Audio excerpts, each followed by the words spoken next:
জুলাই অভ্যুত্থান ২০২৪ এর স্মৃতি ধরে রাখতে ১০ টাকা মূল্যমানের একটি স্মারক ডাকটিকিট, ১০ টাকা মূল্যমানের একটি উদ্বোধনী খাম, ৫ টাকা মূল্যমানের একটি ডাটা কার্ড এবং একটি বিশেষ সিলমোহর প্রকাশ করেছে বাংলাদেশ ডাক বিভাগ। গতকাল সন্ধ্যায় রাষ্ট্রীয় অতিথি ভবন যমুনায় প্রধান উপদেষ্টা ড. মোহাম্মদ ইউনূস ডাকটিকিট অবমুক্ত করেন। এ সময় ডাক ও টেলিযোগাযোগ উপদেষ্টা মোহাম্মদ নাহিদ ইসলাম, ডাক ও টেলিযোগাযোগ বিভাগের সচিব ড. মোহাম্মদ মুশফিকুর রহমান ও ডাক অধিদপ্তরের মহাপরিচালক অতিরিক্ত দায়িত্ব এস.এম. শাহাবুদ্দিন উপস্থিত ছিলেন। ডাকটিকিটের থিম হিসেবে জুলাই গণঅভ্যুত্থানে নারীদের স্বতঃস্ফূর্ত অংশগ্রহণ চিত্রায়িত করা হয়েছে। নারীদের ভূমিকা জুলাই গণঅভ্যুত্থানে ত্বরান্বিত করতে যে ভূমিকা রেখেছে তা তুলে ধরা হয়েছে ডাকটিকিটটিতে। মৎস্য ও প্রাণী সম্পদ উপদেষ্টা ফরিদা আক্তার বলেছেন, চাষের মাছের উপর নির্ভর করে থাকা যাবে না। দেশীয় প্রজাতির মাছের উৎপাদন বাড়াতে হবে।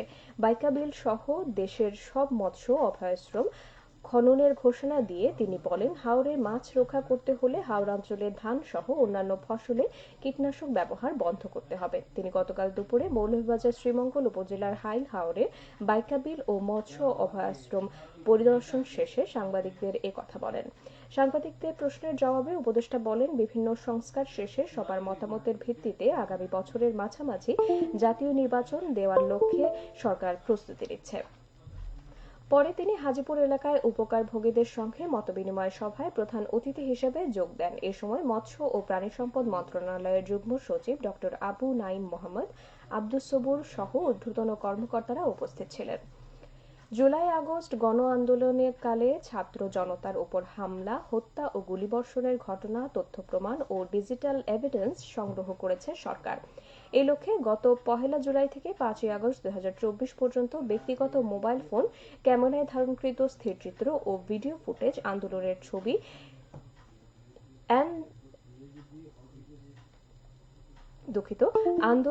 ছবি .পুলিশ.গভর্নমেন্ট.bd এই ওয়েবসাইটে আপলোড করার আহ্বান জানানো হয়েছে। একটি মোবাইল নাম্বার দিয়ে প্রতি ঘন্টায় সর্বোচ্চ ১টি এবং প্রতিদিন সর্বোচ্চ ৫টি করে স্থিরচিত্র ও ভিডিও ফুটেজ আপলোড করা যাবে। প্রতিটি ফাইল আপলোডের পূর্বে আপলোডকারীর মোবাইল নম্বরে একটি ওটিপি প্রেরণ করা হবে। আপলোডকৃত ফাইলসমূহ আপলোডকারীর মোবাইল নম্বর দিয়ে লগ ইন করে দেখা যাবে। আগামী ১১ ফেব্রুয়ারি থেকে ২৫ ফেব্রুয়ারি পর্যন্ত এই ওয়েবসাইটে স্থিরচিত্র ও ভিডিও ফুটেজ আপলোড করা যাবে। দেশের আইনশৃঙ্খলা পরিস্থিতি স্বাভাবিক রাখতে শুরু হওয়া অপারেশন ডেভিল হান্ট এ সারা দেশে প্রথম দিন ১,৩০৮ জনকে গ্রেপ্তার করা হয়েছে। গত শনিবার রাত থেকে রবিবার দুপুর পর্যন্ত চলা অভিযানে তাদের গ্রেপ্তার করা হয়। গতকাল পুলিশ সদর দপ্তরের এআইজি মিডিয়া এনামুল হক সাগরের সই করা এক সংবাদ বিজ্ঞপ্তিতে এ তথ্য জানানো হয়।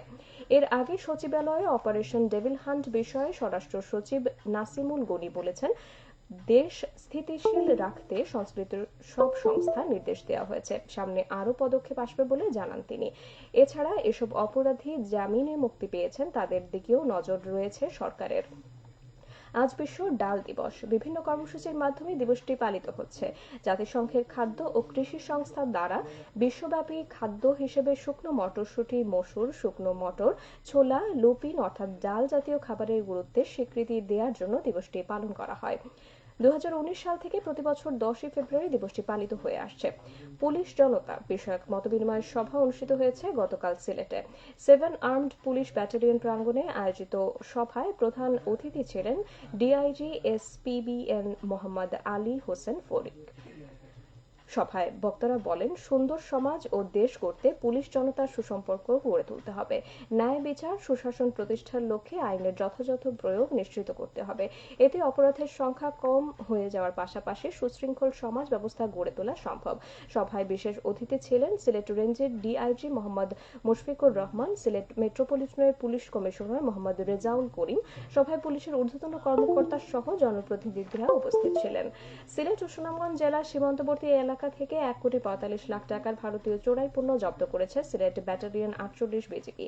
গতকাল ৪৮ বিজিবির এক প্রেস বিজ্ঞপ্তিতে জানানো হয়, গোপন সংবাদের ভিত্তিতে সিলেট এবং সুনামগঞ্জের জেলার সীমান্তবর্তী এলাকায় পৃথক অভিযান পরিচালনা করে বিপুল পরিমাণ ভারতীয় 3 পিস, মেডিসিন, মহিষ, বডি স্প্রে, সানস্ক্রিন ক্রিম, চিনি, চকলেট, কমলা, ফুচকা, অলিভ অয়েল, বিড়ি ও চোরাচালানকৃত মালামাল পরিবহনে ব্যবহৃত ট্রাক আটক করা হয়।